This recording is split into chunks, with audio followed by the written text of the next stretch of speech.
আপনারা দেখছেন গণতদন্ত টেলিভিশন।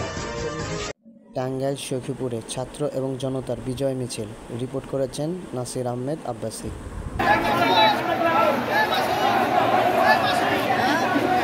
এই মুহূর্তে সখীপুর উপজেলা ছাত্র জনতার বিজয় মিছিল বের হচ্ছে।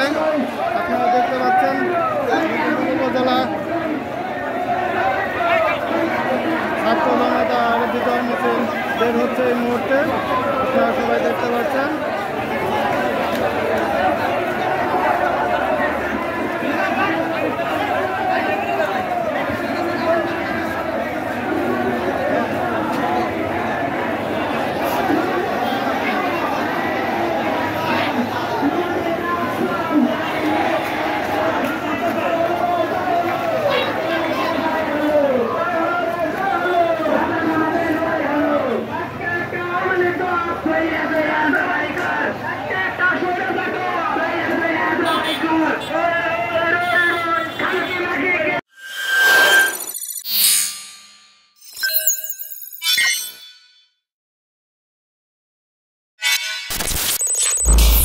আপনারা দেখছেন গণতদন্ত টেলিভিশন।